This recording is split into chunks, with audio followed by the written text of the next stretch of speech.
Hey, with Chris Bungard, how we doing? What's happening, man? Good. Obviously, just talking there, a wee bit jet lagged after the Philly trip. Obviously, you were over there with Paul Craig getting the win on Saturday. How was Philly in America? The full trip was amazing. That's my first time in America, so it's like it's my dream is to travel all the states in America. So I knocked half 5 or something out of there. So just even like, as soon as I stepped foot in America, I was just like I was buzzing. Asked my teammates like. But we're actually staying just outside Philadelphia in a state called Delaware. They kept the fighters away from the city, the fighters' hotel and that. So we're staying it's half an hour outside it. But the full trip was like the best week of my life, and I'm not saying that. I've never laughed so much. My coach Brian, Paul, Jordan. We visited Delaware, Washington DC, went to the New Jersey boardwalk in Atlantic City, Maryland. Obviously Philadelphia as well, done the Rocky stuff. It's just, then obviously we'll get to it, but Paul won, Celtic won on the Sunday. Fucking game set match, man, that was it's unbelievable. What was the highlight, do you think?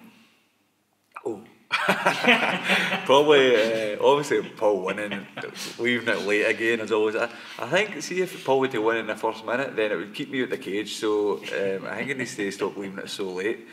It does feel like a last minute winner against Rangers. That's what it feels like. But apart from outside the fight, I would say the highlight was Washington. The Forays took a day trip on the Wednesday, I think. Was it the Thursday? I don't know. We hired a big Ford truck thing, so it was like just 2 hours down Washington. And we're going sightseeing, and they do this thing where they just leave. It's like electric scooters. I don't know if you know this. Electric scooters all over the streets at the side of the roads, and it's an app you download. So you scan the app on scan the scooter on your app, and it turns it on. So it's electric. So then at the end of it, you take it back, take a picture, and it charges you like $10 for however many hours you use it. So for us scooting about Washington like fucking idiots, man. They can only go like 20 or 30 mile an hour, I think, but. In and out of people calling us nerds and all, or like went to the White House, and we done all the tourist stuff.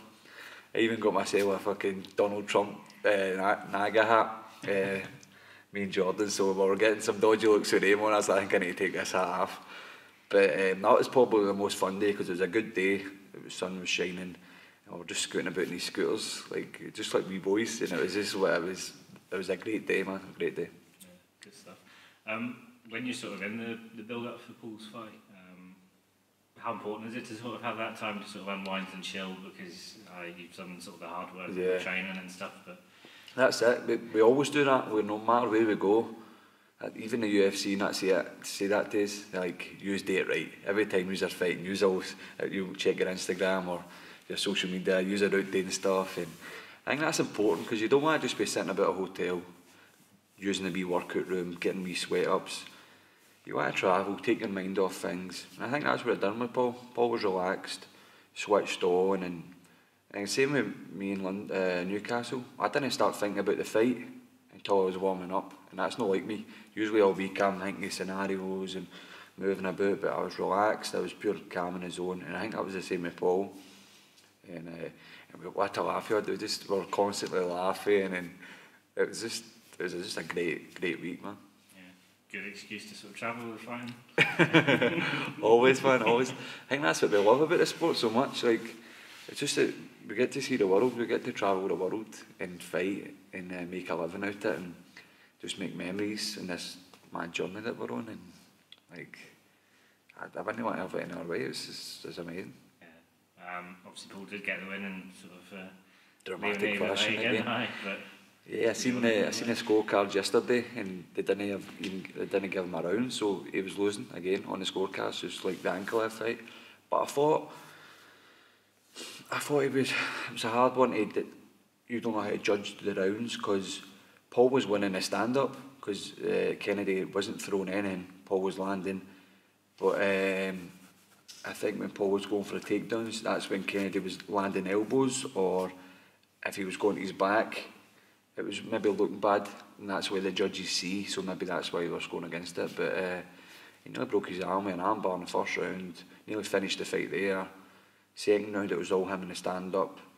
So I disagreed. I thought Paul had a round.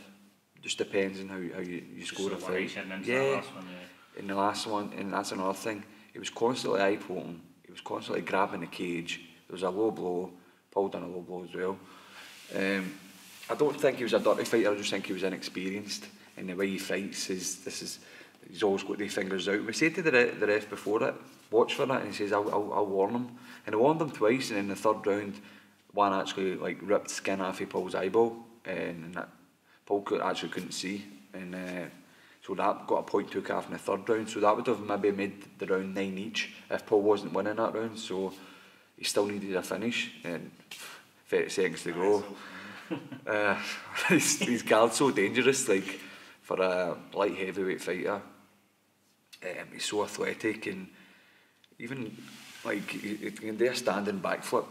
He's over 100 kilo. Like there are not too many 100 kilo guys that can do that. I mean, that's how athletic he is. And obviously jiu-jitsu, he's basically a black belt in the deck, where we knew Kennedy wasn't in his level in the deck. So, but Paul showed improvements in his striking, and we knew if it went to the deck, Paul could sub him, and that's what happened. Double wrist control, went for the scissor sweep. It made him base a wee bit. Triangle, beautiful man, beautiful work. Like, you can do that with like 20 seconds to go. His last one was 1 second to go. It's good to do it under that pressure. No, you're in that fight until the last second. I suppose you get in the opponent's head as well. Like yeah, exactly. So like, if you're fighting Paul, and I train with Paul every day. If you've got seconds to go, you're getting the fuck out that guard. Know what I mean? It's no joke. 3 wins in the UFC, 3 performance at night bonuses. That's 150 grand without talking about his fight money. So that's, say what you want, but that's life changing money. Memories that will live with me forever as well. Obviously being in his corner and that. So I see a lot of people talking shit, man, but nobody can do what he can do. Like fighting the guys he has. Every guy he's fought has been undefeated. So he's not had an easy run. How has it sort of been involved in the corner? Obviously, I don't think it's the first time you've been in. No, that's my third. So. I was there in London. I need to stop jumping. I don't think I'll do it again unless he gets another last second number.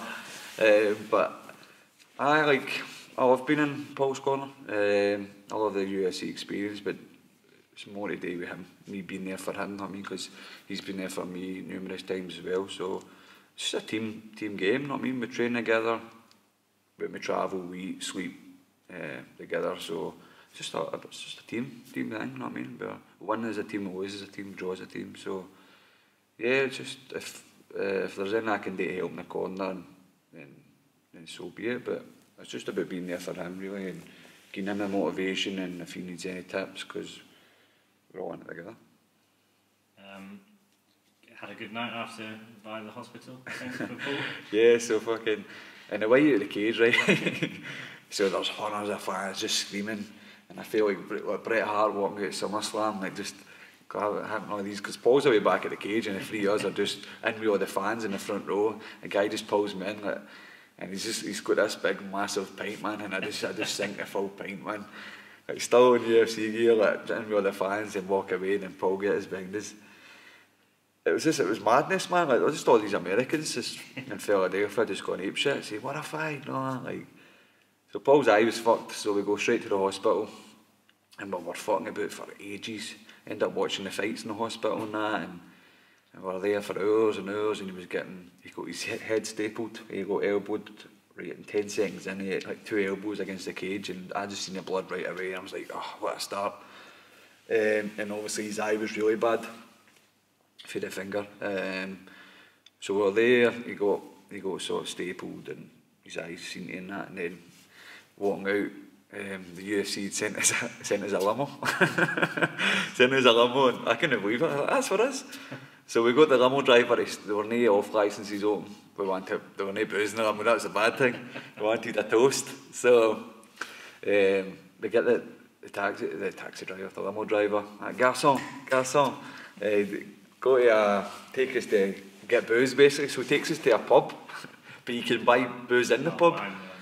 So we go into the pub, it's like a sports bar, we've all got the UFC gear on, people notice who we are, like, I'll get pictures. We've got about 40 beers just back into the limo, got the songs on, just way back to the hotel, just toasting some beers. It was good that they sent the limo. I don't know if they sent it because they won the bonus or whatever, but it was a weird one. Is that your first time in a limo? No man, I live in limos, man. I'm be always just down. driving around.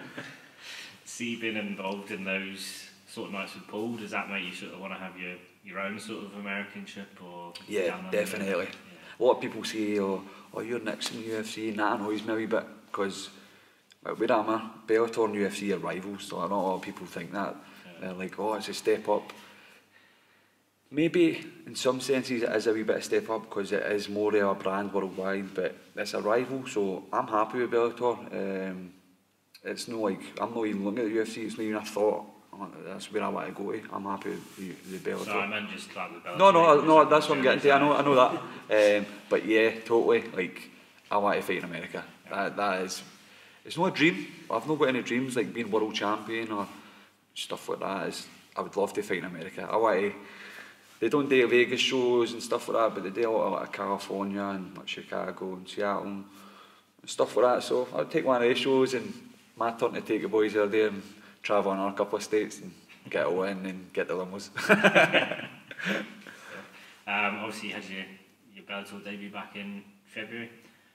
Seems so long ago, doesn't it? Yeah. What month's this? A month and a half ago, April.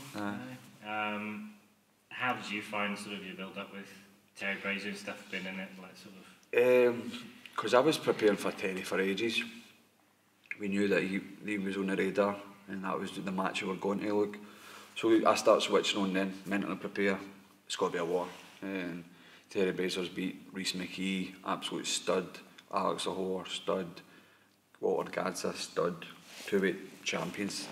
So I'm like, and I've seen all his fights. I was always in wars. The guy's tough as shit. I'm just like, right. So start switching on, and now this is what you're going. So because it was so long, just thinking about this one guy, and I was just wanting to get it our way. I was just like, right, let's fucking do him. No, I'm sick of it. I'm just sick of this guy. He's, you know, he said a few things, but he was trying to build up a fight that he's not really good at trash talking or shit like that. So he was just looking stupid, to be fair.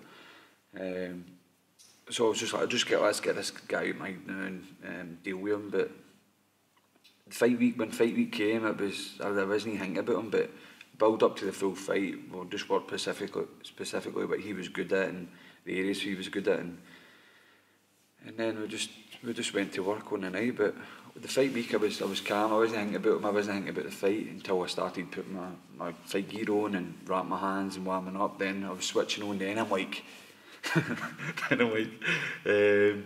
just before I made the walk, I remember I got my flag, and this bit of doubt just fucking creeped in my stomach, like the guys he'd beat. I'm just like, oh fuck, this has got to be tough. And I was just raging at myself that the last minute I let that wee bit of doubt creep in.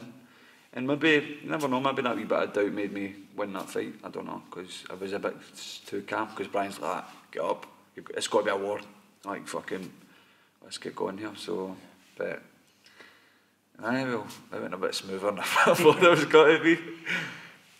Fucking thinking about wars all the time, and he's got to be tough to put away, and like legit didn't even break sweat. Legit, like the warm up with Brian and my other coach, Brian's brother James Carker, who I warmed up with, was tougher than the actual fight. That was true story. Fact, Terry, you just suck. He actually doesn't suck. Like, he is a good opponent, but obviously, I reached out, which I didn't need to, on Twitter, just thanking him for the fight, and his reply was fucking just so much of a bitchy comment, like, so that fucked it for him. So after that, I was like, fuck that guy. He was wanting a rematch and all that, but there's ways of taking a defeat. I've took a couple, and there's ways of dealing with it, and he'd just done it the wrong way. Started using all these excuses under the sun. Instead of just saying, well done, and I'll maybe get you down the line or something like that again, we can run it back. But nah, he acted like a bitch, so fuck him. I mean, just on to the next one. I think he's fighting in London, same as me, so I'll see him then, man. If he's going to see, I'll slap him. But I think he's got to be in the main card, and I'm not on the main card, which I'm not happy about. Yeah. But he's for London. Guy I'm fighting's for London. We'll get to that later, but I don't know. Maybe they don't like the Scottish guy. It seemed like they like me, and it is a stacked card. It's got 2 world title fights on it. Mousasi, Paul Daly's on it as well. So the main card's got to be stacked. It's on Sky Sports and Channel 5. So I see that point, but I mean, even on the fucking poster, not I mean. Come on, I just fucking ran the show in Newcastle.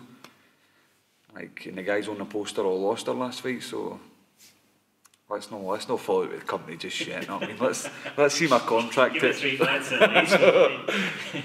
But as for the fight, man, the atmosphere was amazing.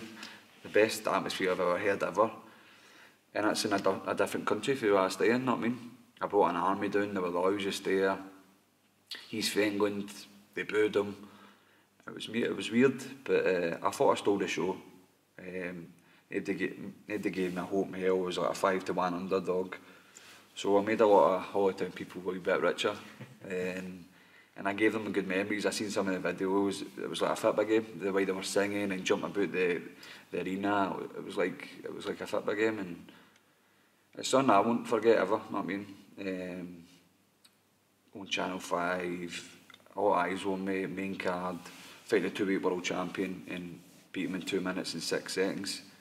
I dominated him. Like, he couldn't take me down. I helped him against the cage, took his back, took him down, choked him out. So it was pretty smooth. And you can see it on my documentary, which is coming out soon. And what a perfect way to finish a documentary, because I think you see a wee interview at the end where I was like, I didn't want me. That was in my head. That was a mere pressure. I was like, this documentary's getting filmed. What if I lost at the end of it? I was like, this isn't fucking Rocky, you know what I mean? Like, nobody wants to see the guy lose at the end. But at the end, when I was getting interviewed, I'm shouting. I'm like, this isn't fucking Rocky, because I won and all. That's pure shouting emotion. So you'll see that in the documentary. But it couldn't have been better for the finish of that. Did that put, when you sort of saying there's a bit of doubt people in like at the start, does stuff like having travelling support, having a documentary done on yourself on like BBC and stuff, is that when that all sort of kicks in? Yeah. And you're like, fuck yeah, because they're in the changing room with me, like all these cameras around me, all these people around me, nobody else, just me. It's just like, what if I got here on national TV? Hundreds have come down to spend their hard-earned money on me, and then I get blew out the water and like, 1 minute, imagine that happened. And then it's like, oh, see, he was shit, he didn't deserve to be there. Like, this documentary's got to be shit now. All this build up to a guy getting his ass whipped, but it was like fairy tale stuff. I just hope I know it's got to be, but it's just the way they put it together. It would be perfect. Me winning at the end of it, you know what I mean? So you need to tune in for part 2 now, or part 3, because they made the first documentary. We having a Netflix series? Yeah, I'm actually addicted to Netflix now, so because I can't sleep now, I'm just watching all sorts. So a wee 6-parter would be no bad. I maybe give them a wee email. How was the whole sort of experience compared to your sort of fight weeks before? Experiencing what? Just the fight itself, the crowd, atmosphere. Just after my fight, or just the whole fight itself on the day and stuff. And it was. Don't get me wrong. That was my 31st fight, including a couple of amateur fights. The experience it was just fight week. It was just normal. Like it was for Bellator, so it was a bit different. Like they put me up in a big hotel for a week to do a lot of media scrums. They gave me some spending money, stuff like that. Go about Newcastle and aye, they paid me in dollars, but so to go to fucking a travel agent, like I think it was like $500 they gave me. I don't know, something like that, but it's alright for the fucking. It'll be alright. So man, I didn't get out. Go to the strippers and that though. They were all raging because it says one of my scrums at Newcastle was a shithole, and it was just good for whores and stag do's or something like that. So the Newcastle probably weren't too happy about that, but fuck them.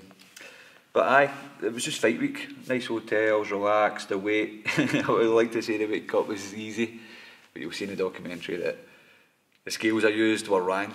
So when I checked my weight in the official scales, that was about 2 kilo over. About a couple of hours to go, so it was like. And then the sauna in the hotel was only a steam room, no dry sauna. So it was in and out of salt baths and using the steam room. The steam room, the thing is, you don't know if you're sweating in the steam room because it could be the steam. So the weight maybe not becoming off you. So I was up and down. It was pretty bad. But we got there. We made the weight. So apart from that, it was just fight week. Normal thing. Me and my team just chilling, having a laugh, and go time on Saturday and seeing the Sunday. I didn't even go out. I had a few drinks in my hotel room when we come back. But it was just that much in a high. We went to the casino next door, watched the wee bit of Anderson Silva fight like 4 in the morning, and I came back and just lay in my bed going through my messages on my phone until I got picked up at 11 o'clock the next day, just lying there in a buzz, going through all these well done messages. Tried to, there was millions, but I was just sitting so happy that it was going through all these messages of people watching my fight and people just sending me messages, that it was the next day and I got picked up to go home. It was just, I didn't even drink really. I had a couple of vodkas, but that was it. Just sitting, lying in my bed in a buzz. So fucking rock and roll on it. Then I trashed the room. The thing is that all week the mini bar or the mini fridge in my room, it kept having to rip it home. It was like stuck. We're like, do you shine your card on it and then that opens it? We're like, no, I just kept ripping it home. And then it turns out that you had to get your card at the hotel, scanned it, and then it would open it. So we were ripping it home. We were pretty sorry, Bellator, and we were taking everything out it, man. So it's a funny story.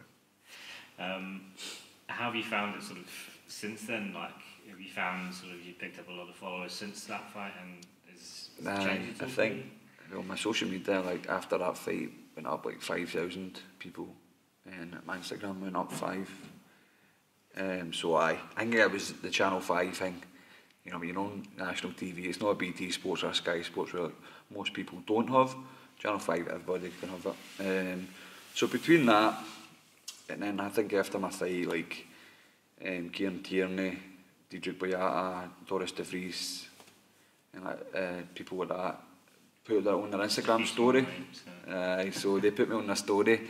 So they've got hundreds and thousands of followers. So that probably got me more followers and all like my Irish teammates and stuff like that. And they all put me on a story. So they've all got a lot of followers. So I think that mixed in with the Channel 5 thing, that just boosted my. And that's what I wanted. That's why I want to be in the cameras, to be in that limelight, to get my followers up, so I get more fans, more people want to see me fight. And I mean that's why you want to do it. What fighter doesn't have social media? Yeah. Right. From going from the main card to Newcastle to prelims in London, a bit disappointed personally? Fucking right, I'm disappointed. I told them that, it's bullshit. But I get it. There's 2 world title fights. Mousasi's fighting, one of the best in the world. He came to the UFC there, he was killing everybody in the UFC. You've got the women's world title fight, so you're probably looking at Maine and Cody. You've got James Gallagher, who I trained with in Dublin, it was a big draw. Paul Daly, Savage, these people. You've got Chalmers, he's probably going to be in the main card because he brings something different. But we won't go into him, right? Because I don't think I've got enough time. Even though I spoke to him, I'll tell you a story though. Because I've seen him in Newcastle. So I'm waiting to do my media after it. And fair play to him, because he'll got his ass booked in his own town. And then still done a media scrum after it, which I liked right away. I liked that, and I only wanted to fight him, to beat him, so he knows what a loss was, and I would have whipped his ass a lot bad, just so he knows this is the sport you're in. You can. This is what it feels like to be a fighter. You've lost, you know what I mean? Because as a win, when you lose, and you know what it's like to be a fighter, because that's how you come back and how hard you train and shit like that. So then I woke up, shook his hand, and he's just like, oh, well done, what a performance. And I was just like, this is what I just said, this is what it feels to be a fighter now, this is how you come back and your journey will start here.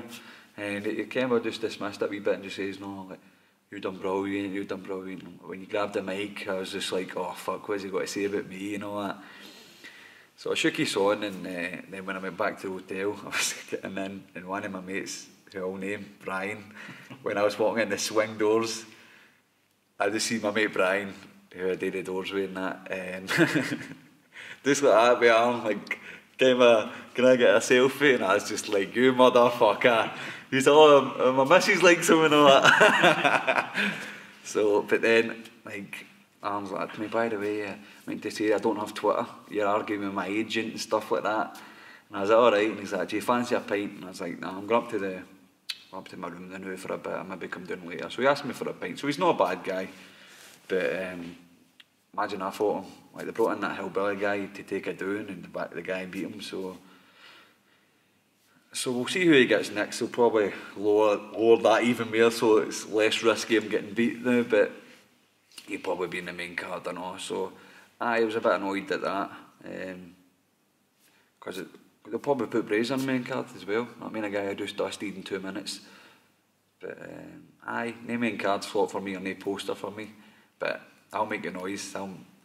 I'll do something.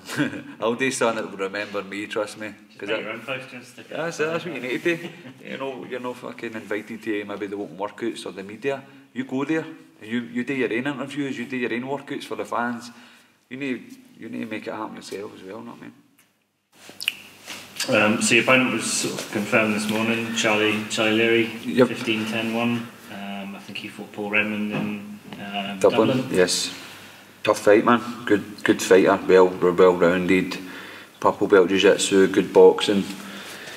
He's won lots of titles. The guys that's beat him have been really good as well. So it's a tough fight, man. Like he's beat guys that beat me. He's beat guys that I've trained with in Dublin, so he's good. He's good, not I mean. Before the Brazier fight, if you'd asked me who I thought was tougher, I'd have probably said Terry. But now that I've beat Terry, I'm like, I think Charlie's better than him. But maybe that's just a mind thing because I've beaten Terry. But it's a tough fight, man. But at the end of the day, like when I get to this level, like they're all got to be tough. And I knew as soon as I beat Terry, I was going to get a hammer, maybe an American or that. But I mean, he has been beat 10 times, so the blueprint's there to beat him. We'll have a game plan going in, and it'll be a war. I'm not going to lie, it's got to be another war. Start switching on the now already, like Terry. But hopefully I beat him, I get the win with him, and we could bring Bellator to Glasgow, Hydro. I think there was talk about that already for the last one, so keep this momentum going, no pressure. Yeah, I was going to bring that up later on, but it's probably a good time to bring it up now. Bringing Bellator, obviously you're the only sort of one signed to Bellator at the moment. I guess that makes it slightly tougher to bring it up to Scotland, but I suppose you sort of paved the way and just... Yeah, like, I've got thousands of followers, so I could say I would feel comfortable that it would sell good. And like they could do their usual, like get a few of the local guys that could sell tickets here, bring a big name over. I think Bellator's got a brand enough that it can sell on its own. A lot of people demanding for Glasgow, so I don't see why another victory then. Like I'd love to headline it, but I doubt that would happen.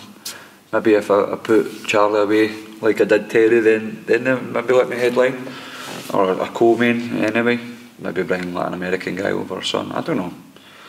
Obviously my focus is now on Charlie Leary, but that would be a dream. That would be a dream. Like I know I don't have a lot of dreams in MMA. I just like the journey and the memories, but the Hydro, bringing it to being the one to bring it to Scotland, I think that would be cool. Yeah. To look back on saying I single-handedly dragged them, but we'll see. Is that something you've chatted to Bellator bosses about? Yeah, like Dave Green after the event actually said it. Like Chris is talking about the Hydro. If he thinks he can sell, then let's do it. And he's like, I think we've got a star here in Chris, so that's coming from his mouth. So after this, I'll sit down with Dave. Yeah. Pour some vodka. Yeah. I think he's a Scotchman, and we'll talk business. Yeah. I guess it's one of these ones as well. You sort of said earlier on, difficult to not get carried away, I guess, and just got to focus on this fight in June. Yeah, just one fight at a time. I mean, but I feel confident that I can beat Charlie. Charlie's a good fighter, tough, heavy hands, good knockout power. But I think I can beat him. I think I can put him away as well. But he'll probably think exact same about me. So he's for London as well. Terry's for London. The show's in London. Should be good. I don't know. I've got a lot of people going down again. So keen memories in Wembley and all, Wembley Arena. So who'd have thought a wee guy for Halltown fighting in Wembley? Eh? Not bad. Apart from that fucking Scotland and England game or something. I think my papa was on the crossbar at Wembley fucking stadium that time when it fucking caved in, that picture. That's my papa on that. Papa's on the crossbar. We'll get them, John, don't worry.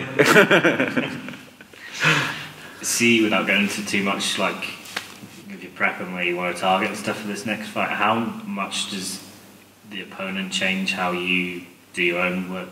I guess part of it's massively. On yourself and how you want to massively. the fight. Because you have a game plan. I maybe not look like I've got a game plan half the time I go in there. Well, I've got a game plan, I just fucking do what I want. But no, Charlie's a striker, Terry was a grinder, totally different. You know what I mean? Like my strength and conditioning with my coach Andrew will change because he'll base it around on my opponent, where I'm probably going to need my strength and my explosive power and stuff like that. We worked a lot on like my strength and conditioning. For Terry was like against the cage, like motions that I would use to get up and stuff like that because we thought it was that type of fight. So with Charlie it'll probably be different. Our fight camp will be different. Our sparring will be different, and our strength and conditioning, my strength and conditioning will be different. So yeah, all depends on the opponent, and then we build a game plan around about that.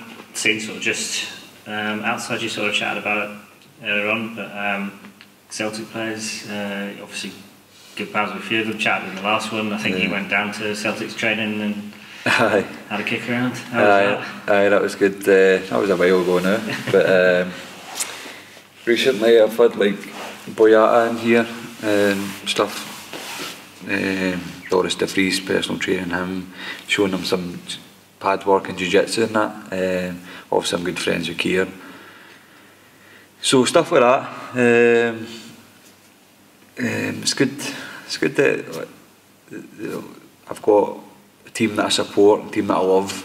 Some of the players back me, like I talked to like Scott Brown on Instagram and stuff like that, the captain of Celtic. So it's always stuff like that. It's good because when I go to Celtic games, obviously most of my fans are Celtic fans. So when I go to the games, I get recognised a lot for photos and stuff like that, and it's good. It's good to know that your team's behind you. But on the other side, like, because I'm so pro Celtic, like the amount of hate I get for Rangers fans is unbelievable, man. Rules out half of it. Yeah, unbelievable. So, but I'm happy with that. I mean, I'm not trying to be like that for everybody. I just try to be myself. But it's always good, especially when they put it on Instagram after my fight. I felt a good bit of support.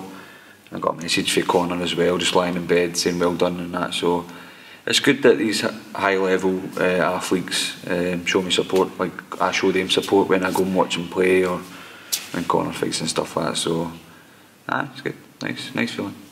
Nice to get one off Connor. I didn't expect that. He was in America at the time. Well, I think he still is, but as I was saying, I was just lying in bed in a buzz, just going through messages, and the messages just saying congrats, mate. So stuff like that is good because it shows your hard work's paying off and you can do it in the big stage, and people appreciate it. You know what I mean? Appreciate the work you put in. A lot of people saying you've worked hard for it, so they can see that because I'm probably fucking bamboozling their fucking timelines with all my shit I put up, but I think you need that. You need to be an eye. You need to be an eye as if you're doing so hard, you're training, you're fighting. Because a few months down the line, you're not training, you're not fighting. You can see it go down a wee bit. You're not forgot about, but you always need to be there when it's fresh. You know what I mean? Something probably a bit closer to home for you. It's in you're supporting the Holy Town sort of suicide awareness. Yeah. It's June 15th, I think. Yeah, that's.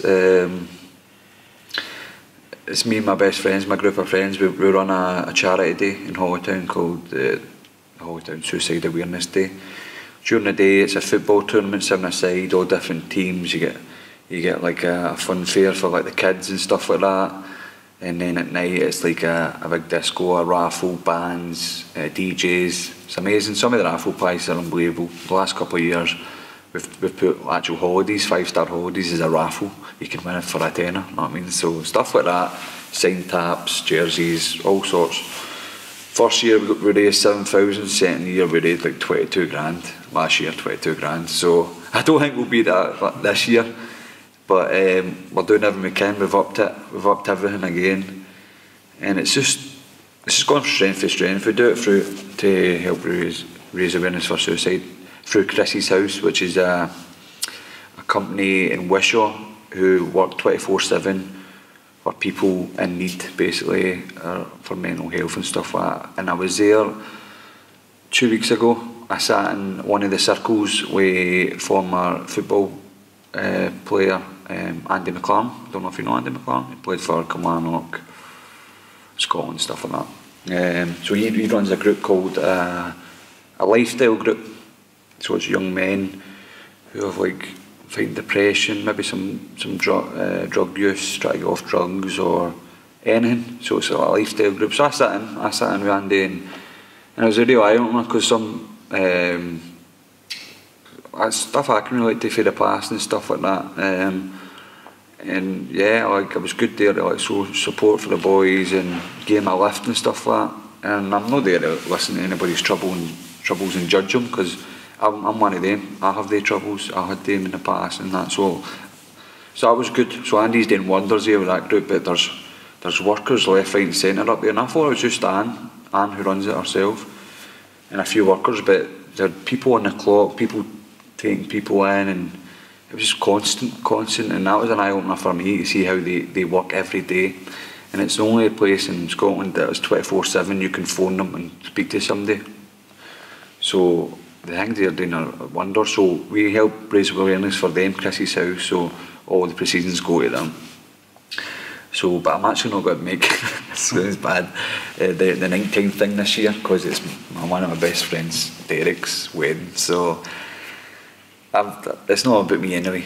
The night will go on and I'll do my bit what I can, but I'll miss this year. But if you're in the area, get a wristband or buy some raffle tickets. It's a great night, or even join in the football tournament. Like it's a great day. The first year it was scorching, what a day. And then last year it was teeming down. So we don't know what it's going to be like. But my mates my mate Liam Fagan puts his life and soul into it, because the football tournament's called the Paul Fagan Memorial Cup. That was his father, my mate Liam, Daniel and Sean's father, who committed suicide years ago. So that's what inspired Liam, and it's close to us all. Like a few of my friends' fathers have done it, and our friends and our family, people we know, my football teammates. So it's in our area. It's everywhere. It's sad, but so this is why we started it. So it's very close to our group of friends. So if I can use my stage where I'm on, and I'm not saying I'm a lifesaver or anything like that, but like fighting Channel 5, it's national TV. I can get out there. I'm in the papers when I'm fighting and stuff like that. So if I can get in there and use my stage to bring up Chrissy's House, or put my logo on my shorts or my banners and stuff like that, then if I can do that wee 1% to help, then I'll do it. I mean. I've seen you sort of comment about knife crime in yep. Town as well. That's something that's sort of big in the UK as a whole. Same again. Holytown, you know what I mean, how small is it? And it's like the murder capital of Scotland at the moment. I think there's been like 7 murders in the last 2 years, all knife related on my streets. Like my mother had to run out, try and help the boy that was dying last month. So it's hitting home, it's hitting your front doorstep home, you know what I mean? So, and it's sad because a lot of these murders, they're not from Holytown. Not the people that do it or the people it happens to, sadly. But yeah, it's coming under the Holytown name, so it's everywhere. So yet again, that's something I would like to help. I'm not trying to fucking save lives here like some sort of Superman, but if I can, like, down the line, like, even create like somewhere for these young people to train or do something in Holytown to make them train instead of picking up a knife and going out and doing stuff like that. If I could do something like that, like aim towards, like when I'm retired, like open a gym for people in Holytown like that I would maybe something I would like to do, but that's something I need to think about, because I know a lot of people might say, but people, you're not going to save people, it's always got to be there, but you can save one person, it'll be worth it, you know what I mean? But it's something I need to think about. Obviously I've got my career there now, but that's something that I've thought about, opening like something in Holytown to help people like that. Is that something you thought about for a while? No, it's something over the last year that was in my mind, but it's everywhere now. It's in London and England and all of Scotland now, and it's sad because people pick up knives, go out with knives knowing that they want to put a knife in somebody, which is horrible to think about, innit? Or is it a fear factor? Is it protection? It's madness. It's mad. So back onto MMA. If I'm people, happier. if people were looking to sponsor you, what's the best way to? Oh, just give me hundreds of money. Hundreds of money. 5 digits. But if you want sponsored, sponsor me. Like, you get your company logo on my cage banner, on my fight shorts, me, my team's walkout t-shirts, all over my social media and stuff like that. I've got a lot of following. I fight Channel 5 or I fight Sky Sports, that's Bellator centre that. So you've got that world, or UK, you're getting out there. Just hit me an email or message one of my social medias, and then we can talk for there. Obviously, like, some of the sponsors just throughout my career have helped me for day one. Even people that aren't sponsoring me anymore, they're still there. I still class them as people that's helped me, even if they've got me to a certain level, and then like done all they could for me, so that I still appreciate stuff like that. So it means the world, because even a guy named John Higgins, we mentioned John Higgins landscaper. He was an Irish guy who knew my football manager at the time, like years ago, and we were out on a football night out, and he's just like, he was a mad bastard. He says, "Hey, how you doing, Chris? Like, fucking, I want to sponsor you. I'll give you £500 a month, blah blah blah." And we're all out drinking in Glasgow. Like, the amount of times I hear that is unbelievable. By the way, that people got to sponsor me. Any bother, John? Sure as hell. The next week he showed up to the Alpha game. And we got him £500 in 50s. I was like, "Oh, Johnny, didn't he do that?" I know, my word. And then ever since that day, every fight he was giving me money to send me to Dublin to train, and he didn't need to do that, you know what I mean? So, and then he got me to the stage where I got to Bellator, and I was just like, that's plenty. So stuff like that, guys, people like that, and obviously other people like my friend Jay, who owns a business, gave me a job. He sponsored me for day one, who still sponsor me. Those people, like I owe a lot to them, because that's why people need sponsors, to help them in their career and do stuff like that, and get the training they need and the gear they need, the food they need, stuff like that. So John's a good guy. He probably won't be watching this, because I don't think he likes social media that much, but he's a great guy, John Higgins. John Higgins Home Improvement, I think it is, so I'll still give you a plug anyway, John. Good stuff. Sure, John will appreciate it, even if he's not watching. But, Chris, thanks for your time, and good luck for your camp, and hopefully catch up with you. Thank you. We'll get another one after this. Part 3. Part 3.